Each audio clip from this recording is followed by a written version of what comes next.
에스겔처럼 꿈꾸고 노래하라 그 시리즈 말씀을 들으러 오신 모든 분들을 주님의 이름으로 환영합니다.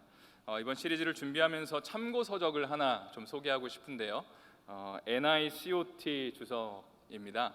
우리 성도님들이 직접적으로 찾아볼 일은 없겠지만 그래도 이 책을 굉장히 많이 참고했다는 말씀을 좀 드리고 싶고요. 다니엘 블락 교수님이 쓰신 책입니다. 제가 시카고에서 위튼 칼리지 대학원에서 공부할 때에 직접 이 교수님께 가르침을 받았었는데요. 또 에스겔에 대한 또 많은 통찰과 또 아주 귀한 말씀을 전해 주셨는데요. 그것을 또 바탕으로 성도님들과 함께 몇 주에 걸쳐서 하나님 말씀을 나누기를 원합니다. 오늘 말씀을 시작하면서 환경과 사람을 바라보는 두 가지 관점에 대해서 먼저 나누기를 원합니다. 노트에 보시면 가로가 두 개가 있죠. 처음에는 환경이 사람을 변화시킨다라고 쓰시면 될 것 같습니다. 환경이 사람을 변화시킨다. 이게 무슨 얘기냐면 맹모 삼천지교라는 말이 있습니다. 맹자의 어머니가 자기의 아들 맹자를 잘 훈련시키기 위해서, 잘 교육하기 위해서 이사를 몇 번 갔죠? 3번을 갔습니다. 처음에는 어디에서 살았죠? 제가 기억하기로는 무덤에서 산 것으로 기억하고 있습니다. 그래서 맹자가 이제 밖에만 나갔다 오면 계속해서 뭐라고 어머니한테 얘기를 하는 거죠? 아이고 이러면서 이제 곡하는 거를 왜 계속 이렇게 흉내를 냈다고 합니다. 그러니까 어머니가 안 되겠다. 여기서 안 좋은 영향을 받으니까 다음으로 간 곳이 시장 근처였습니다. 시장 근처에서 가니까 이제 또 맹자가 밖에만 나갔다 오면 뭐 하는 거냐면 골라 아줌마도 골라 하면서 이제 계속 이렇게 흉내를 냈다고 하죠. 그래서 나중에 저 세 번째로 간 곳이 바로 서당 옆에, 그래서 거기서부터 이제 비로소 맹자가 마음을 잡고 공부하기 시작해서 훌륭한 사람이 되었다라는 그런 이야기입니다. 한마디로 주변의 환경이 그 사람을 절대적으로 변화시킬 수 있는 그런 영향을 끼친다는 것입니다. 오늘날 한국의 젊은이들을 빗대어서 삼포 세대라는 말을 쓰는데요. 혹시 들어보신 적이 있는지 모르겠습니다. 삼포 세대라는 게 세 가지를 포기한 세대다. 한국의 젊은이들이 뭘 포기했냐면 연애와 결혼과 출산을 포기했다.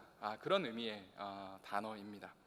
한국에서 등록금이 너무나 비싸지고 그리고 또 먹고 사는 것이 너무나 힘들고 취업하기가 힘드니까 젊은이들이 지금은 연애할 때가 아니구나, 지금 너를 만날 수 없어 하면서 다 헤어지고 정말 먹고 사는데 바쁘고 취업하는데 바쁘기 때문에 이런 삼포 세대라는 말이 생겼다는 것이죠. 쉽게 말해서 상황과 환경에 이끌리면서 오늘날의 젊은이들이 거기에 맞춰서 자신의 삶을 살아가고 있다는 그런 이야기입니다. 근데 환경이 사람을 변화시킨다라는 그 명제와 정반대의 명제도 있는데요. 그건 뭘까요? 사람이 환경을 변화시킨다라는 그런 견해입니다. 사람이 환경의 지배를 받는 존재가 아니고 사람이 환경을 변화시킬 수 있다라는 그런 이야기입니다. 창세기 1장에 보면 하나님께서 이 세상을 향해서 빛을 만드시면서 뭐라고 말씀하시냐면 뭐라고 말씀하셨죠? 빛이 있으라 하시니까 빛이 있었다라고 이야기를 합니다. 그러니까 하나님의 말씀에 의해서 이 세상의 상황과 환경이 움직여지기 시작했다는 그런 이야기가 됩니다. 다시 말해서 우리가 이 세상을 살아가면서 능력이 없고 힘이 없고 이 세상을 움직일 그런 근거가 없을지라 할지라도 정말 우리가 하나님을 믿을 때에 하나님이 우리를 통해서 상황과 환경을 변화시켜 가실 것을 우리는 고백하고 그리고 그대로 정말 적용할 수 있다라는 것입니다. 성경을 묵상하다 보면 이 두 가지 생각의 패턴이 그대로 계속해서 등장하는 것을 보게 됩니다. 어떤 사람들은 똑같은 상황을 놓고 절망하고 좌절하고 하나님이 우리를 버리셨다라고 생각하는 사람들이 있고요. 또 어떤 사람들은 똑같은 상황과 환경 속에서도 하나님의 꿈을 꾸고 하나님이 우리를 버리지 않고 오히려 우리를 통해 역사하고 계심을 고백하는 사람들도 분명히 있다라는 것입니다. 그렇다면 여러분들은 어떤 삶을 살아가고 계신지를 한번 돌아보셨으면 좋겠습니다. 나는 하나님을 향해서 믿음의 고백을 하고 있는지 아니면 실망과 절망, 그런 낙담의 고백을 하고 있는지 한번 돌아보셨으면 좋겠습니다. 2014년에 기윤실이라는 한국의 단체에서 기독교 윤리 실천 운동에서 한국의 종교에 대한 신뢰도를 조사한 적이 있습니다. 많이 좀 들어보신 적이 있겠지만 한국에서 제일 많은 신뢰를 받고 있는 종교가 어디일까요? 누군가가 개신교라고 이렇게 당당하게 외치시면 참 좋겠지만 저희가 이미 알고 있는 것처럼 천주교가 1위를 했습니다. 그리고 조금 자존심이 상하지만 2위는 개신교가 한 것이 아니고 불교가 했습니다. 그리고 저희는 3위를 했습니다. 저희는 미국에 살고 있기 때문에 교회에 대한 이미지가 그렇게 나쁘지는 않은 것 같습니다. 제가 한 1년 전인가요? 친구한테 전화가 왔는데요. 한국에서 알았던 친구인데 갑자기 전화가 와서 잘 지내냐고 하면서 이 친구가 교회를 다닌다고 그런 깜짝 놀랄 만한 이야기를 저한테 전했습니다. 그래서 야, 네가 어떻게 교회를 다녀라고 이제 속으로만 그렇게 얘기를 했는데, 왜냐하면 이 친구는 전혀 교회를 다닐 만한 친구가 아니었습니다. 그런데 미국에 오니까 이제 한국 사람들이 그립고 또 국밥이 그립고 그러니까 이제 교회를 다니기 시작했다고. 그래서 그때 야, 진짜 이 친구를 위해서 내가 기도해야겠다는 그런 생각을 하게 됐는데, 미국 사람들이랑은 좀 다르게 한국에 거주하고 있는 사람들의 교회에 대한 인식은 요즘 아주 좋지 못한 것 같습니다.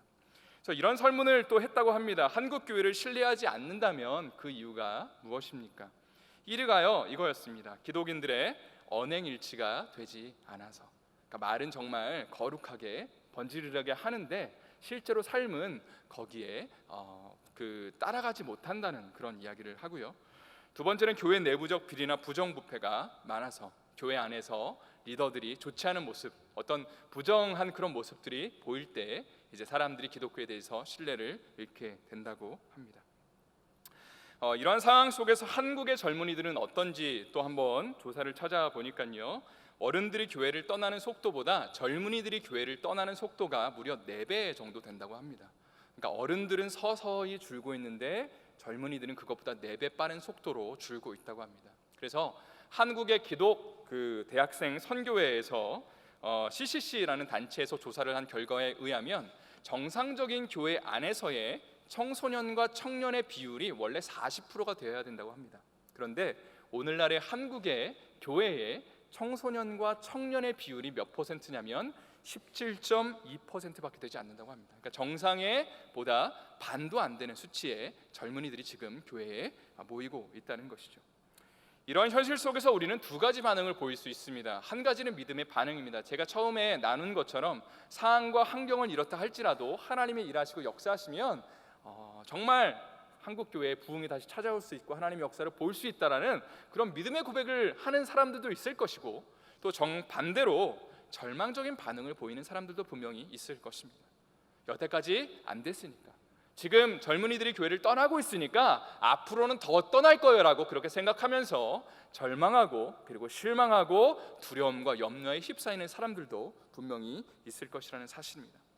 여러분들 이런 얘기를 좀 많이 들어보셨을 거라고 생각합니다. 한 신발 회사에서, 이게 실화인지는 모르겠지만 굉장히 일리가 있는 이야기인데요, 한 신발 회사에서 아프리카에 신발을 팔기 위해서 두 사람을 보냈다고 합니다. 한 사람은 그 시장을 조사하고 난 다음에 전화를 해서 이렇게 보고를 했습니다. 부장님, 여기는요 정말 가능성이 없는 곳입니다. 왜냐하면 아프리카 사람들은 신발 자체를 신지 않기 때문에 한 켤레를 팔 수도 없을 것 같습니다라고 그렇게 보고를 했다고 합니다.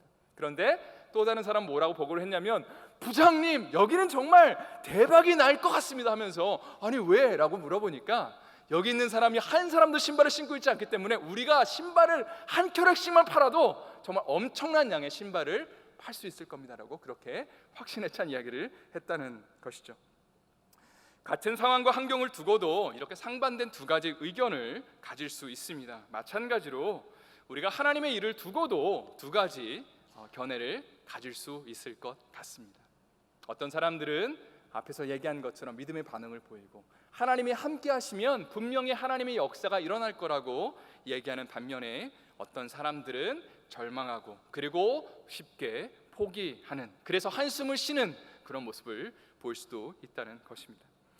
이러한 기본적인 좀 이야기를 먼저 이제 꺼내고 난 다음에 이제 드디어 오늘 본문 에스겔로 가서요, 저희가 좀 오랫동안 이 에스겔이라는 말씀을 살펴볼 것이기 때문에, 그래서 오늘은 좀 배경을 조금 이야기하고요, 에스겔을 이렇게 다루고 있는 흐르고 있는 기본적인 뼈대를 좀 오늘은 살펴볼 예정입니다.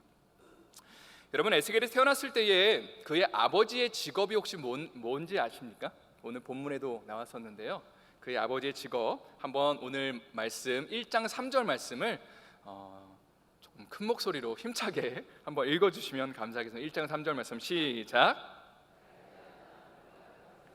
여호와의 말씀이 부시의 아들 제사장 나 에스겔에게 특별히 임하고 여호와의 권능이 내 위에 있으니라. 여기 보면 그의 아버지의 이름이 뭐였냐면 부시였습니다.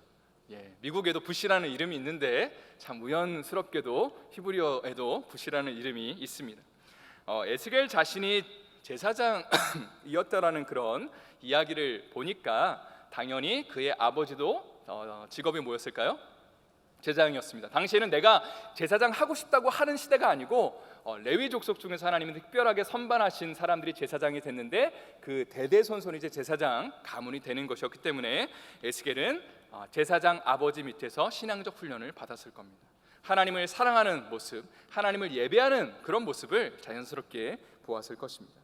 그리고 그가 태어났을 때에 남유다의 임금이 누구였냐면 북이스라엘은 이미 멸망하고 없었고요, 남유다가 남아 있었는데 그 남유다의 임금이 누구였냐면 바로 요시야라는 사람입니다. 조시야.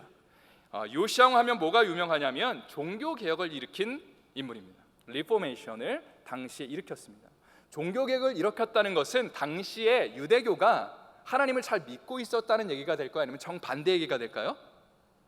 정반대 얘기가 됐겠죠. 우상을 숭배하고 그리고 또 도덕적으로 굉장히 타락한 모습을 보이고 또 이방신을 그렇게 좋아하고 섬기는 그런 모습들을 보였습니다. 이런 안타까운 상황 속에서 요시야 왕이 종교개혁을 일으키는데 그게 바로 BC 621년입니다. 그래서 괄호에 요시야 왕의 종교개혁 BC 621년이라고 적으시면 될 것 같습니다. 이 개혁을 통해서 수많은 우상들을 없애고 그리고 유월절을 전국적으로 철저하게 지키게 되는데 분명히 이러한 모습을 보면서 이스라엘 백성들은 이제 하나님의 부흥이 드디어 임하겠구나, 하나님의 역사가 드디어 이스라엘 땅 가운데 펼쳐지겠구나라는 그런 기대감을 갖게 됩니다. 요시야 왕이 한 전투에 참가하게 되는데 사람들은 그 전투에서 당연히 어떤 것을 기대하냐면 요시야 왕이 전투에 참가한다면 다윗 왕처럼 이제 정말 승전가를 울리면서 돌아오지 않을까라는 그런 기대감을 갖는 거죠. 왜냐하면 다윗 왕처럼 요시야는 하나님을 경외하고 사랑하는 왕이었기 때문입니다. 그런데 어떤 일이 벌어지냐면 요시야 왕이 이 전쟁에서 갑작스러운 죽음을 맞이하게 되는데 이 전쟁, 이 전투의 이름이 바로 무기또라는 전투입니다. BC 609년에 일어난 일입니다. 그러니까 621년에 요시야의 종교 개혁이 일어나고요, 그리고 609년에 요시야 왕이 전투에서 죽게 되면 지금 이 몇 년의 시간이 지난 거죠? 어떻게 하셨습니까? 12년의 시간이 지나게 됩니다. 그리고 중요한 것이 이 12년의 과정을 누가 지켜보고 있냐면 에스겔 선지자가 지켜보고 있는 것이죠. 그리고 이 시대 속에서 하나님이 어떤 일을 이루어 가신지를 그는 마음속에서 상상하면서 지금 남유다에 머물러 있는 것입니다. 그런데 여러분, 이 사건을 시작으로 이제 요시야 왕이 죽는 것을 시작으로 이스라엘에는 더 이해할 수 없는 사건들이 펼쳐지게 되는데 바로 남유다는 정치적으로 굉장히 심각한 위기의 상황에 직면하게 됩니다. 요시야 왕이 BC 609년에 죽고 난 다음에 불과 22년 만에 남유다라는 나라가 완전히 멸망을 당하게 되는 겁니다. 그래서 그 종이에 유인물에 남유다 BC 586년의 멸망이라고 쓰시면 됩니다. 이 222년의 기간 동안에 왕이 4번이나 교체가 됩니다. 그리고 이 기간 동안에 바벨론이라는 나라가 3번에 걸쳐서 남유다를 침공하게 되는데 이때에 사람들을 포로로 잡아다가 바벨론으로 이끌어가게 됩니다. 1차 포로가 BC 604년이었고요. 이때에 끌려간 사람이 괄호에 뭐가 들어갈까요? 다니엘이 끌려가게 됩니다. 다니엘과 세 친구. 2차 포로기 때에 BC 597년에 여호야긴 왕과 그리고 누가 끌려갈까요? 에스겔이 끌려가게 됩니다. 그리고 3차 포로 때는 예루살렘 성이 완전히 함락되고 남유다가 멸망하게 됩니다. 여기서 중요한 게 뭐냐면 에스겔이 BC 597년에 바벨론으로 끌려간 다음에 그리고 거기서 예루살렘에 대한 소식을 계속 듣게 됩니다. 그러니까 이런 상상을 하겠죠. 하나님이 정말 남유다를 멸망시킬 것인가? 아니면 기적적으로 이 나라를 살리실 것인가를 계속해서 에스겔은 생각하는 거죠. 그리고 끌려간 다음에 남유다가 완전히 멸망했다는 얘기를 들었을 때가 몇 년인 거죠? 총 10년, 11년의 기간 동안에 그는 이제 바벨론에서 계속해서 고국에 대한 소식을 접하게 됩니다. 이러한 시대적 상황 속에서 이스라엘 백성들에게 두 가지 다른 종류의 메시지가 전달되는데 굉장히 흥미롭고 재밌는 그리고 또 우리가 신학적인 영적인 교훈을 받을 수 있는 교훈인데요. 이것을 오늘 성도님들과 함께 좀 주로 나누기를 원합니다. 이러한 상황 속에서 정치적 격동의 시간 속에서 그들에게 펼쳐졌던, 그들에게 선포되었던 첫 번째 메시지는 무엇이었냐면 평안에 대한 메시지입니다. 평안이라고 쓰시면 됩니다. 이것은 대부분의 선지자들에 의해서 선포된 말씀입니다. 이 메시지는 하나님이 그들에게 평안을 주실 것이고 이스라엘이 바벨론으로부터 구원을 얻을 것이고 예루살렘 성전은 절대로 무너지지 않을 거라는 그런 사람들에게 확신을 주는 메시지였습니다. 그리고 이스라엘 백성들은 이들의 이야기를 굉장히 좋아했습니다. 그리고 중요한 것이요, 이 메시지가 그들을 살리는 메시지라고 그들은 생각했습니다. 하나님이 우리와 함께 하신다. 하나님이 우리 가운데 역사하실 거다. 우리는 절대 망하지 않을 거야. 하나님이 일하실 거니까라고 그들은 확신 가운데 그렇게 선포되는 하나님의 말씀을 듣고 그리고 그것에 대해서 기뻐하고 확신을 똑같이 가졌습니다. 그러나 하나님은 평강의 메시지를 전하는 선지자들을 향해서 뭐라고 평가하셨냐면 굉장히 충격적이게도 사람들의 평가와는 다른 그런 진단을 내리셨습니다. 에스겔 13장 9절 10절 말씀 우리 다 같이 한 목소리로 좀 읽도록 하겠습니다. 시작. 그 선지자들이 허탄한 묵시를 보며 거짓 것을 점쳤으니 내 손이 그들을 쳐서 이스라엘 족속의 호적에도 기록되지 못하게 하며 이스라엘 땅에도 들어가지 못하게 하리니 너희가 나를 여호와인 줄 알리라. 이렇게 칠 것은 그들이 내 백성을 유혹하여 평강이 없으나 평강이 있다 함이라.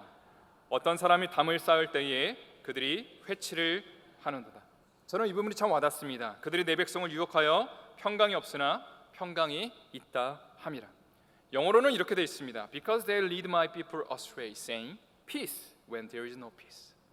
이렇게 번역이 되겠죠. 왜냐하면 그들이 나의 백성을 길을 잃은 곳으로 인도하기 때문이다. 이 그들은 누구냐면 거짓 선지자들입니다. 그런데 어떻게 길을 잃게 인도하고 있냐면 뭐라고 말하냐면 peace라고 말하고 있답니다. 어떤 상황에서 when there is no peace, peace가 없는데 실제로는 하나님이 허락하시는 peace가 없는 상황에서 평강이 없는 상태에서 이 거짓 선지자들은 사람들에게 peace라고 괜찮다고 하나님이 함께 하실 거라고 그렇게 평강의 메시지를 선포하고 있다는 것입니다. 저는 이 부분을 묵상하면서 마틴 로이드 존스 목사님의 이야기가 생각이 났습니다. 원래 이분이 의사셨는데요, 나중에 하나님의 부르심을 받고 목사님이 되셨습니다. 그런데 이런 얘기를 굉장히 자주 하셨습니다. 의사가 환자의 통증을 완화시키기 위해 치료는 하지 않고 진통제만 준다면 그것은 의사로서 범죄이다. 이런 얘기를 했다고 합니다. 지금의 상황을 조금 쉽게 풀어드린다면 지금 이스라엘 백성들은 심각한 암에 걸려 있습니다. 그래서 몸이 좀 아파오니까 병원을 찾아가게 되죠. 그리고 의사가 이제 그 병을 진단하게 됩니다. 오늘날로 말하면 뭐 CT를 찍고 또 MRI를 찍고 난 다음에 이렇게 말하죠. 왜 이제 오셨습니까? 심각하게. 그러나 수술만 받으면 사실 수 있습니다. 라고 그렇게 얘기할 때에 이 환자가, 이스라엘에는 환자가 이렇게 말합니다. 선생님 제발 목숨만 살려주십시오. 정말 저를 구원해 주신다면, 저를 구해 주신다면 제가 뭐든지 하겠습니다라고 그렇게 외치는 것이 당연하겠죠. 그런데 예전에 그 김희신 박사님께서 강의하실 때 이렇게 얘기하시더라고요. 근데 한국 사람들은 암이라고 얘기하면 의사 말 잘 듣겠다고 얘기하는 게 아니고 어떻게 한다고 했는지 혹시 기억하시나요? 다른 병원을 찾아간다고 얘기를 합니다. 왜냐하면 당신을 나는 믿을 수 없다. 다른 의사도 똑같이 진단을 하는지 다른 병원을 찾아간다고 합니다. 그래서 정말 이스라엘이라는 환자가 지금 다른 병원을 찾아가서 다른 의사를 만났습니다. 누가 딱 봐도 암에 걸려 있습니다. 이런 상황에서 의사가 해야 될 일이 있다면 환자의 병을 정확하게 진단하고 그리고 수술이 필요하다면 수술을 하고 항암 치료를 하는 것이 되겠죠. 그런데 만약에 환자가 이거를 부담스러워한다는 이유로 환자가 이 치료를 굉장히 어려워할 거라는 이유로 만약에 의사가 그 사실을 숨기고 괜찮다고 당신 금방 날 거라고 하면서 진통제만 준다면 어떤 일이 벌어질까요? 아마 이 환자는요, 당장은 자기의 질병이 사라진 것처럼 느껴질 겁니다. 왜냐하면 아프지 않으니까요. 그 고통이 사라졌으니까요. 그러나 실상 이 환자는 서서히 죽어가고 있게 될 것입니다. 여러분, 그런데 이런 황당한 일이 지금 이스라엘 백성들에게 실제로 일어나고 있다는 사실입니다. 당시 많은 선지자들이 평강의 메시지를 전했습니다. 그리고 하나님이 그들을 바벨론의 손에서 구원하실 거고 우리는 망하지 않을 거라고 그들은 외쳤습니다. 그리고 수많은 사람들이 이 메시지를 좋아하고 환호했다는 사실입니다. 그러나 실제로 그들은 멸망의 길로 걸어가고 있었습니다. 여러분, 혹시 미국에서 가장 큰 교회가 어떤 교회인지 혹시 아시나요? 레이크우드 처치라고 조엘 오스틴 목사님이 담임 목사님으로 계신 곳인데요. 이 목사님이 긍정의 힘이라는 책을 써서 전 세계적인 베스트셀러가 되었습니다. 이분의 이야기를 듣다 보면 결국 강조하는 것이 하나님이 당신을 축복하실 겁니다. 하나님이 당신의 삶 가운데 함께 하실 겁니다. 당신을 잘 되게 하실 겁니다. 라는 그런 메시지를 주로 전하십니다. 그리고 이거를 우리는 prosperity gospel, 번영의 복음이다, 번영 신학이다라고 그렇게 이야기를 합니다. 그런데 이런 번영의 복음을 전하는 것이 오늘날에만 있었던 것이 아니고 그 옛날 구약 시대에도 동일하게 있었다는 사실입니다. 그리고 중요한 게 뭐냐면 사람들이 이 번영의 복음 앞에서 수많은 사람들이 환호하고 그 메시지를 좋아했다는 겁니다. 여러분, 이러한 모습을 보면서 참으로 안타까운 것이 무엇이냐면 오늘날 목회를 잘하는 것의 기준이 어디 있냐면 하나님의 말씀을 얼마나 정직하게 전하냐, 얼마나 진리의 말씀을 정말 하나님이 주신 그 마음을 가지고 전하냐에 달려있지 않고 얼마나 많은 성도들에게 영향을 끼치고 있냐, 혹은 얼마나 많은 성도들을 내가 목회하고 있냐에 달려있는 것처럼 보인다는 사실입니다. 그리고 많은 성도들에게 영향을 끼치는 목사님들은 자연스럽게 내가 하나님 앞에 목회를 잘하고 있다라고 그렇게 생각하는 경향이 있는 것을 우리는 부인할 수 없습니다. 이 부분은 조금 이제 다음에 좀 다루기를 원하고요. 두 번째로 이스라엘 백성들에게 선포됐던 메시지는 조금 이것과는 상반된 평강의 메시지가 아니고 정반대로 심판의 메시지였습니다. 이 메시지는 소수의 선지자들에 의해서만 선포되었습니다. 그리고 이러한 메시지를 전하는 선지자들의 사람들은 좋아하지 않았습니다. 이들을 핍박하고 괴롭히고 심지어는 죽이기까지 하였습니다. 그렇다면 우리가 살펴볼 에스겔은 어떤 메시지를 전했을까요? 평강의 메시지를 전했을까요? 아니면 심판의 메시지를 전했을까요? 그는 심판의 메시지를 전했습니다. 에스겔 7장 24절 25절 말씀 한번 우리 다 같이 한 목소리를 읽도록 하겠습니다. 시작. 내가 극히 악한 이방인들을 데려와서 그들이 그 집들을 점령하게 하고 강한 자의 교만을 그치게 하리니 그들의 성소가 더럽힘을 당하리라. 패망이 이르니니 26, 27절도 읽겠습니다. 환난에 환난이 더하고 소문에 소문이 더할 때에 그들이 선지자에게서 묵시를 구하나 헛될 것이며 제사장에게는 율법이 없어질 것이요 장로에게는 책략이 없어질 것이며 왕은 애통하고 고관은 놀람을 옷 입듯하며 주님의 손은 떨리리라. 내가 그 행위대로 그들에게 갚고 그 죄악대로 그들을 심판하리니 내가 여호와인 줄을 그들이 알리라. 이 말씀에처럼 에스겔은 하나님의 심판의 메시지를 사람들에게 전했습니다. 그렇지만 우리는 여기서 심각한 질문을 한번 해봐야 됩니다. 정말 이스라엘 백성들을 살릴 수 있는 메시지는 과연 평강의 메시지였을까요? 아니면 심판의 메시지였을까요? 조금 다르게 질문을 해보면요, 지금 우리의 삶 가운데 이러한 이스라엘 백성과 같은 위기의 상황이 펼쳐지고 있다고 한번 생각을 해보십시오. 가정의 경제가 지금 굉장히 힘들어졌습니다. 운영하는 회사가 부도 직전에 있고요, 혹은 사랑하는 가족이 혹은 우리 자신이 심각한 질병에 걸리게 되었습니다. 이때 우리는 당연히 이런 기도를 하게 됩니다. 하나님, 이 문제를 좀 해결해 주십시오. 하나님, 우리 가운데 역사해 주십시오라고 우리는 기도할 수밖에 없습니다. 우리는 우리의 삶 가운데 평강의 메시지가 선포되기를 간절히 원합니다. 왜냐하면 이 메시지가 우리의 삶 가운데 힘이 되고 우리의 삶을 살릴 거라고 생각하기 때문입니다. 위기의 상황에서 그 위기를 건져달라고 기도하지 않을 사람은 한 사람도 없다는 겁니다. 그래야지만 내가 살 수 있다고 생각하기 때문에. 그래서 이스라엘 백성들도 하나님께 이런 기도를 드렸습니다. 하나님, 우리를 살려주십시오. 강한 권능으로 우리를 지켜주시고 바벨론으로부터 우리를 구원해 주십시오라고 당연히 그렇게 하나님 앞에 기도할 수밖에 없었습니다. 그러나 여러분, 소수의 선지자들은 이와 정반대의 메시지를 전했습니다. 이사야나 예레미야나 에스겔은 한결같이 어떤 이야기를 전했냐면 하나님의 심판이 이 나라에 임할 거라고 전했습니다. 심판을 피하고 싶은 사람들을 향해서, 심판이 내 삶 가운데 다가오면 우리는 망할 거고 우리는 하나님 앞에 쓰임받지 못할 거라는 사람들을 향해서 오히려 이들은 정반대의 메시지를 전했다는 건데, 그게 뭐냐면, 아니요, 심판을 통해서 이 나라가 하나님의 은혜 가운데 다시 살아나게 될 것이고, 심판을 통해서 이 나라의 영적인 수준이 다시 리뉴될 것이고, 하나님의 역사하심 가운데 다시 살아날 겁니다. 회복될 것입니다. 그러니 여러분, 회개하십시오라는 메시지를 이들은 전했다는 것입니다. 여러분, 그래서 구약시대의 마지막 선지자였던 세례 요한도 그가 이 땅 가운데 사역을 할 때에 예수님의 길을 예비하면서 다음과 같은 메시지를 전했습니다. 마태복음 3장 8절 9절 말씀 제가 읽겠습니다. 그러므로 회개에 합당한 열매를 맺고 속으로 아브라함이 우리 조상이라고 생각하지 말라. 내가 너희에게 이르노니 하나님이 능히 이 돌들로도 아브라함의 자손이 되게 하시리라. 이미 도끼가 나무 뿌리에 놓였으니 좋은 열매를 맺지 아니하는 나무마다 찍혀 불에 던져지리라. 좋은 열매를 맺지 아니하는 나무마다 찍혀 불에 던져지리라.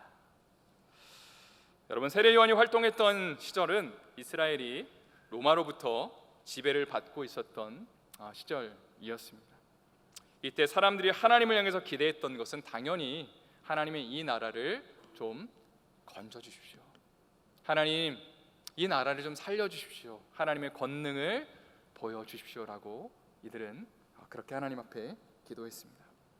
그러나 세례 요한은 이런 평강의 메시지를 선포하지 않았습니다. 그들의 기도처럼 하나님의 역사하시면 이 나라가 다시 부흥할 거라고, 하나님의 역사가 일어날 거라고 선포하지 않았고요, 오히려 당신들이 회개하지 않으면, 또 회개에 합당한 열매를 맺지 않으면 이 나라가 멸망할 겁니다 라는 그런 심판의 메시지를 선포했다는 사실입니다. 예수님도 이 땅 가운데 계셨을 때에 동일한 말씀을 하셨습니다. 마가복음 13장 1절과 2절 말씀 한번 우리 다 같이 한 목소리로 읽기를 원하는데요. 시작. 예수께서 성전에서 나가실 때에 제자 중 하나가 이르되 선생님이여 보소서, 이 돌들이 어떠하며 이 건물들이 어떠하니까? 예수께서 이르시되 내가 이 큰 건물들을 보느냐? 돌 하나도 돌 위에 남지 않고 다 무너뜨려지리라 하시니라.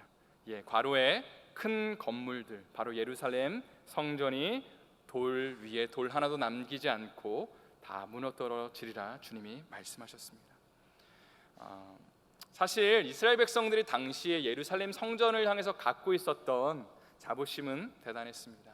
하나님이 우리 가운데 복을 주셔서 이 성전을 허락하셨고, 그리고 이 성전을 통해서 하나님이 우리를 지키시고 보호할 거라는 확신을 그들은 가지고 있었습니다. 그리고 하나님의 허락하실 그 메시아가 이 땅 가운데 온다면 이 성전을 중심으로 해서 이 나라를 온전히 회복시킬 거라고, 다윗 왕이 그렇게 누렸던 그 이스라엘의 영광이 우리 가운데 임할 거라고 그들은 기대하면서 기도했습니다. 그러나 예수님은 이런 말씀을 하셨다는 거죠. 이 큰 건물들이 돌 하나도 돌 위에 남지 않고 다 무너지리라. 참 우리가 기대했던 말씀을 주님은 하지 않으셨습니다. 그리고 예수님의 유언대로 AD 70년에 예루살렘 성전은 무너졌습니다. 예수님의 예언이 정말 한 30여 년 만에 바로 이루어진 것이죠. 그리고 그 이후에 이스라엘이라는 나라는 1900년 가까이 멸망당한 상태에서 이 땅 가운데 있었습니다. 여러분, 사실 예수님이 이 땅 가운데 오셨을 때의 사람들은 평강을 외치는 선지자들을 원했습니다. 메시아가 오면 그들에게 평강을 외쳐주기를 원했습니다. 하나님이 그들에게 축복을 허락하시는 그런 역사를 우리 가운데 인도하실 거라고 그렇게 외쳐주는 선지자들을 그들은 원했습니다. 그러나 예수님은 성전의 멸망을 예언하셨고요, 그리고 이것이 핑계거리가 돼서 사람들은 예수님이 성전을 모욕하셨다는 그런 죄를 뒤집어 씌웠고요, 그리고 결국은 그것으로 인해서 예수님은 십자가에 못 박히셨습니다.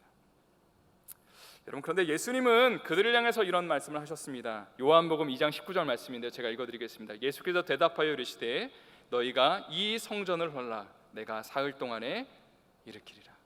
다시 한번요. 너희가 이 성전을 헐라 내가 사흘 동안에 일으키리라. 여러분, 예수님은 여기서 자신이 세우실 완전히 다른 차원의 하나님의 성전을 언급하셨습니다. 그것은 인간의 힘과 능력으로 세울 수 있는 성전이 아니었습니다. 오히려 예수 그리스도의 십자가의 보혈의 은혜를 통해서 세워질 영원한 성전이었습니다. 그래서 예수님은 지금 그들이 추앙하고 있고 의지하고 있는 성전이 멸망하게 될 것이라고 말씀하셨습니다. 왜냐하면 그들이 의지하고 있는 그 성전이 무너질 때에 비로소 하나님이 세우실 영원한 성전을 그들이 바라볼 수 있고 그것을 그들이 굳건히 붙잡을 수 있었기 때문입니다. 우리의 삶도 마찬가지라는 생각을 해봅니다. 우리의 삶에 계속해서 세우고 싶은 우리만의 성전이 있습니다. 주로 눈에 보이는 것들이죠. 영원하지 않는 것들이죠. 안정적인 직장이 될 수도 있고 건강이 될 수도 있고 가정이 될 수도 있습니다. 그런데 자꾸 하나님이 우리 삶에 어려움을 주시고 힘든 일을 주실 때가 있습니다. 물론 이런 상황 가운데 있을 때에 우리는 마땅히 기도해야 됩니다. 하나님 앞에 정말 이런 것들을 회복해 달라고, 정말 건강이 회복되고 그리고 우리 가정에 여러 가지 어려움들이 회복되게 해달라고 우리는 기도해야만 합니다. 그런데 여러분 분명히 기억하십시오. 만약에 하나님이 우리의 삶 가운데 그런 기도에도 불구하고 계속적으로 아픔과 고난을 허락하신다면 그것은 하나님께서 우리에게 어떤 메시지를 전하기를 원하시는 거냐면 이 세상에 유한하고 영원하지 않은 것들을 뒤로 하고 영원한 하나님을 바라보라고, 정말 우리의 인생 가운데 절대로 무너지지 않는 하나님의 성전을 이제는 세우라고, 유한한 것에 집착하지 않고 영원한 하나님의 나라를 바라보고 하나님의 영광을 바라보고 영원한 하나님을 붙잡으라고. 그럴 때에 우리가 살 수 있고 우리가 소망을 얻을 수 있고 우리가 희망을 얻을 수 있다라는 하나님의 메시지일 수 있다는 것이죠. 그러니까 우리는 이런 고난과 아픔, 어떤 심판의 어떤 그런 모습들이 우리 삶 가운데 있을 때에 낭망하지 않고 오히려 하나님이 우리를 통해서 그 어려움을 통해서 이루기를 원하시는 하나님의 놀라운 역사, 영원한 것들을 붙잡고 그리고 하나님 앞에 나갈 수 있다는 사실입니다. 한 가지 이야기를 하고 오늘 말씀을 좀 마무리하기를 원합니다. 한국에서 귀하게 목회를 하시는 목사님께서 설교 중에 언급하신 내용인데요, 이분이 젊은 시절에 한 친구로부터 이런 요청을 받았다고 합니다. 여보게, 내 지금 어머니가 지금 심각한 암에 걸리셔서 서울대학교 병원에 지금 입원해 계신데 예수님을 믿지 않는다네. 그러니까 자네가 가서, 지금 전도사니까 자네가 가서 좀 어머님을 전도해 주게나 이렇게 부탁을 했다고 합니다. 그래서 이분이 서울대 병원을 찾아갔는데요, 어머니가 교회에서 전도사가 왔다는 얘기를 듣고 정말 뒤도 안 돌아보시더라고요. 그 침대에서 누운 상태에서. 왜냐면 여러 가지 이유가 있겠죠. 교회를 향한 쓴뿌리들, 야, 교회에서 도대체 왜 온 거야 도대체, 이런 마음도 있고요. 하나님이 정말 살아계시다면 나한테 왜 이런 어려움을 줘? 라는 어떤 그런 원망의 그런 생각들도 분명히 있었을 겁니다. 그런데 이 어머니가 계속해서 그냥 뒤돌아보지도 않고 이 전도사님이 온 거를 쳐다보지도 않으니까 이제 이 아들이, 이 친구가 어머니를 향해서 그렇게 얘기를 했다고 합니다. 어머니, 그러지 마시고 좀 뒤돌아서 우리 전도사님 좀 보세요. 이 얘기 좀 들어보세요. 어머니 조금 이곳에서 잘 치료받으면 분명히 어머니 회복될 수 있어요 라고 그렇게 이제 어머니를 설득을 하기 시작했다고 합니다. 그런데도 어머니는 그 말에 아랑곳하지 않고 계속해서 벽만 쳐다보는, 굉장히 민망했겠죠. 근데 이 전도사님께서 그때에 이런 말씀을 하셨다고 합니다. 어머니를 향해서 좀 강한 얘기를 하셨는데요, 어머니, 지금 저 아들이 하는 말을 믿으십니까?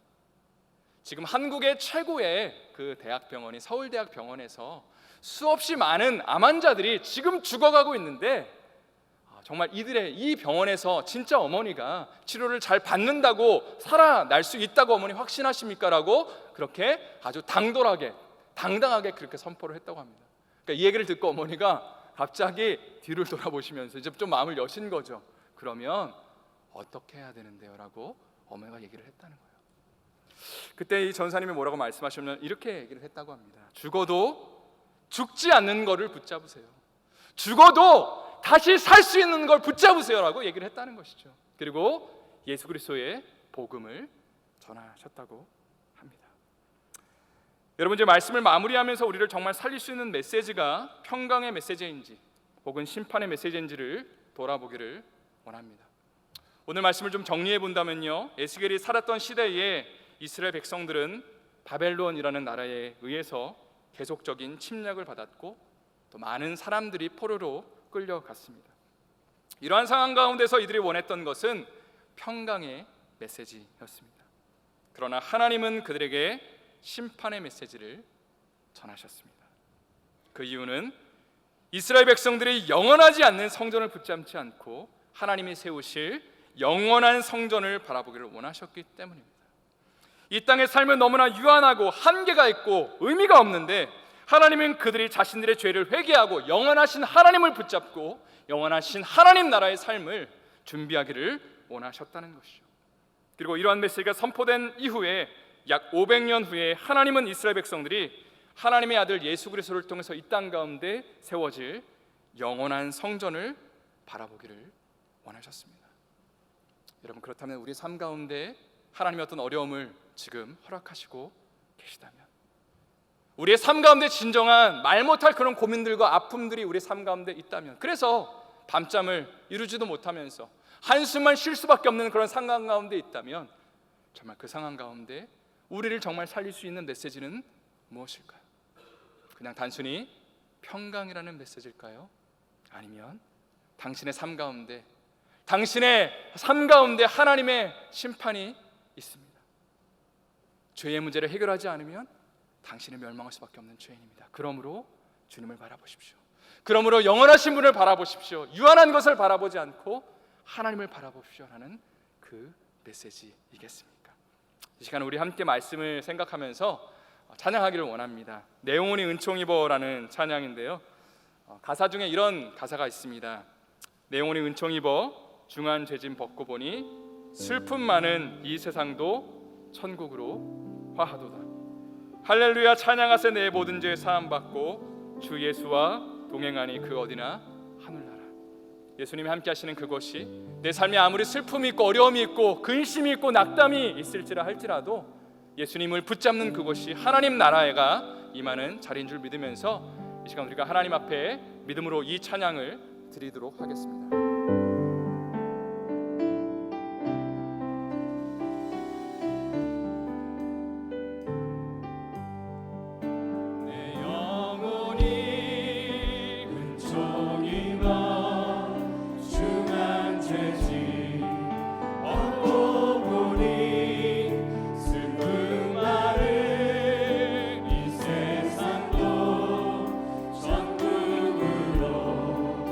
아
함께 기도하기를 원합니다. 혹시 우리 가운데 고난과 고통 가운데 계신 분이 있습니까? 그렇다면 우리를 정말 살릴 수 있는 메시지는 무엇이라고 생각하십니까? 바로 우리가 죄인이라는 메시지입니다. 이 세상에 소망이 없다는 메시지입니다. 하나님의 은혜 없이는 죽을 수밖에 없다는 메시지입니다. 우리의 삶의 영원한 천국을 바라보며 십자가를 바라보는 은혜가 넘쳐날 수 있도록 고난 가운데서도 하늘 소망을 잃지 않게 하시고 평안하고 부유한 중에서도 자만하거나 교만하지 않고 주님의 십자가 붙들고 나갈 수 있게 해달라고, 영원하신 정말 그 예수 그리스도 한번 붙잡고 날마다 사는 것이 우리의 가장 큰 소원이 될 수 있게 해달라고 이 시간 우리 주여 한번 외치고 함께 우리 자신을 위해서 기도하는 시간 갖도록 하겠습니다. 주여, 하나님 이 시간 우리가 하나님 앞에 기도하며